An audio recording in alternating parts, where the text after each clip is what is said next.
700 wives, 300 concubines, 1,000 women belonging to a single man. When we hear that number, most of us immediately think of lust, of excess, of a king lost in worldly desire. But that is only the gold-plated surface of the story.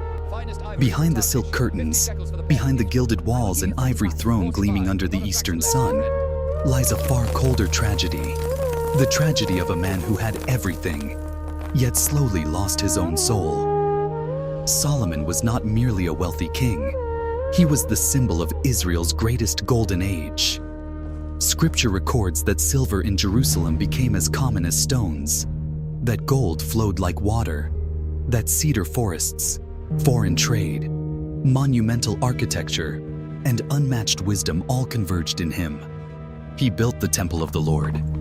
He asked for wisdom and was given what no king before or after would possess. And yet, from that very height, the fall began. Not with war, not with a single fatal blow, but with small, reasonable, beautifully justified compromises. Like all decay in human history, it did not arrive in a single day. It layered itself slowly, like gold covering a fracture quietly spreading within. Solomon's harem was not a kingdom of love. It was a vast political machine powered by beauty, bloodlines, and power. In the ancient world, royal marriages were treaties of flesh and blood. Each princess who entered Jerusalem brought with her peace, trade routes, and secured borders. Egypt, Moab, Edom, Sidon, each alliance strengthened the empire.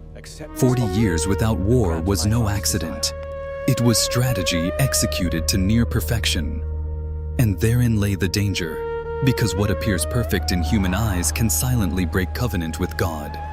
Each foreign wife carried not only her culture, but her gods. Solomon, the master diplomat, could govern a kingdom, but could no longer govern his own heart. Tolerance became compromise. Compromise became complicity. And when a man grows accustomed to sacrificing truth for the appearance of peace, he eventually loses the ability to recognize when he has crossed the line. Inside the palace was a world of overwhelming luxury, hanging gardens, marble halls, perfumed air, music echoing through courtyards, garments from distant civilizations, footsteps gliding across polished stone. Everything reflected absolute power. Yet among 1,000 women, Solomon was perhaps the loneliest man in Israel, because there can be no true connection where there has never been true love. 700 royal wives were political alliances. 300 concubines were symbols of conquest. Even the Egyptian queen was given her own separate palace, a living contradiction of divided loyalty.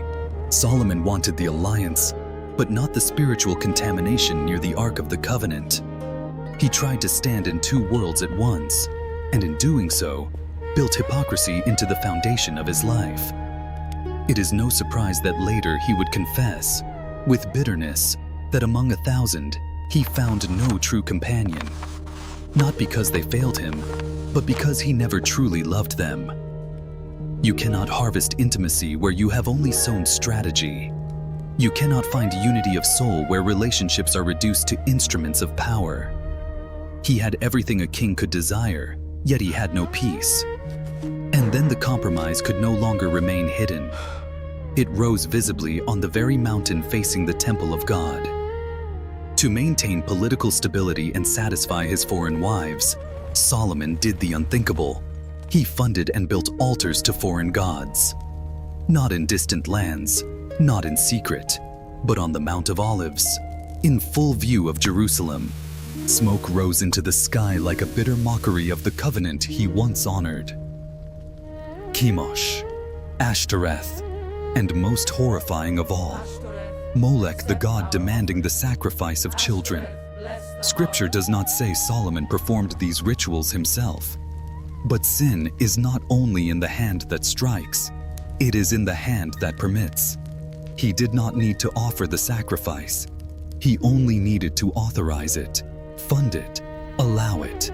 And sometimes, the silence of a powerful man is more dangerous than the voice of the wicked. The king who once asked God for wisdom now used that wisdom to justify rebellion. The sacred mountain became known as the mountain of corruption, not just of land, but of a soul that chose security over truth. Solomon conquered many battles in life, but lost the greatest one within. Yet this is not where the story ends, because sometimes it is only at the very edge of emptiness that awakening begins. In his final years, the cracks in his kingdom became visible. The peace he built through compromise proved fragile. Wealth could not fill the void. Power could not silence the loneliness. And perhaps one night, in the flicker of a dying lamp, walking through the cold corridors of his golden palace, Solomon finally saw the truth. He had gained the world, but lost what mattered most. From that realization came a different voice. Not the voice of a conqueror, but of a soul that had reached the end of human ambition and found it empty. He wrote Ecclesiastes, and its words echo like a sigh across humanity. Vanity of vanities, all is vanity. Yet this was not pure despair. It was the collapse of illusion. It was the moment a man stopped worshiping his own achievements, stopped believing that power could save him, stopped believing that human wisdom could fill the void of the soul. And when all the gold faded, when all the applause died, when everything that once defined him slipped through his fingers like sand, Solomon finally grasped the simplest and deepest truth. Fear God and keep his commandments, for this is the whole duty of man. And so, his story is not just history, it is a mirror.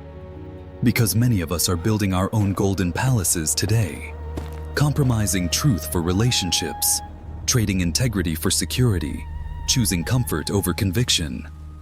We may not build altars to Molech, but we build invisible altars to money, power, status, pleasure, and fear.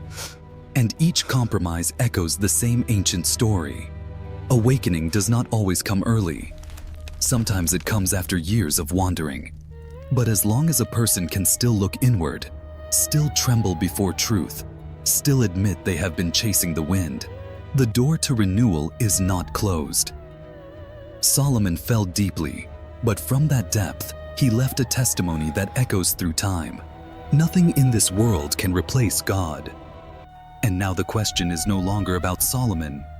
It is about you. What are you compromising for temporary security? What are you building that is slowly emptying your soul? What altar have you quietly raised in your life? If this story speaks to you, pause, look inward, and remember, awakening always begins with honesty.